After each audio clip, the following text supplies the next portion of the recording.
তার মানে মাঝে মাঝে জুনিয়ররা সিনিয়রদেরকেও হার মানায় দেয়, এরকম আসলে নাই? সাইয়েদনা ওমরে ফারুক যখন খলিফা, তিনি মুরব্বীদের মিটিং এ একটা ছোট্ট বাচ্চাকে রাখেন, অল্প বয়স্ক এক সাহাবী। ওই সাহাবীর নাম আব্দুল্লাহ ইবনে আব্বাস রাদিয়াল্লাহু তাআলা। মুরব্বীরা মনে কষ্ট পেলেন, কিরে এই ছেলের সমান নাতি আছে আমার ঘরে, আমার নাতি আছে এই ছেলের সমান, এই ছেলেকে কেন রাখে? ওমরে ফারুক বললেন, একদিন দেখাই দিব আপনাদেরকে কেন রাখি।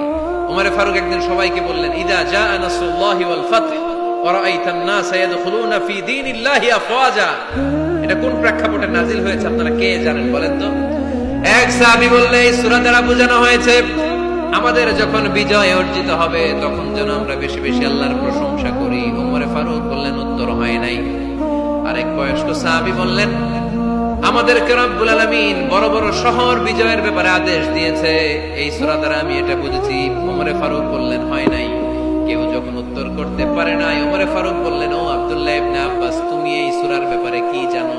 আব্দুল্লাহ ইবনে আব্বাস বলেন, হুয়া আজালু রাসূলিল্লাহ, এই সূরা দ্বারা বিশ্বনবীর আগাম মৃত্যুকে বোঝানো হয়েছে। ইদা জাআ নাসরুল্লাহি ওয়াল ফাতহ, নবী হে যখন বিজয় আসবে, আল্লাহর পক্ষ থেকে সাহায্য আসবে, ওয়ারাআইতান নাস ইয়াদখুলুনা ফি দীনিল্লাহি আফওয়াজা, আপনি দেখবেন দলে দলে পানির মতো লোকজন কালিমার ছাতার নিচে প্রবেশ করতেছে। তো সবাই যখন কালিমা পড়ে মুসলমান হয়ে যাবে, সবাইকে মুসলমান বানানোই ছিল বিশ্বনবীর মিশন। মিশন যখন কমপ্লিট, নবী থাকার পৃথিবীতে আর দরকার নাই। এই সূরা দ্বারা আল্লাহ বুঝিয়েছেন বিশ্বনবী পৃথিবীতে আর বেশি দিন বেঁচে নাই। চিল্লায় বলেন ঠিক কিনা? ওমরে ফারুক ডেকে বললেন, আব্দুল্লাহ মারহাবা, মারহাবান বিকা ইয়া আব্দুল্লাহ ইবনে আব্বাস। ও আব্দুল্লাহ ইবনে আব্বাস, মাশাআল্লাহ তাবারাকাল্লাহ, কেউ সঠিক উত্তর না দিতে পারলেও তুমি সঠিক উত্তর দিয়েছো। তুমি এই সূরার ব্যাপারে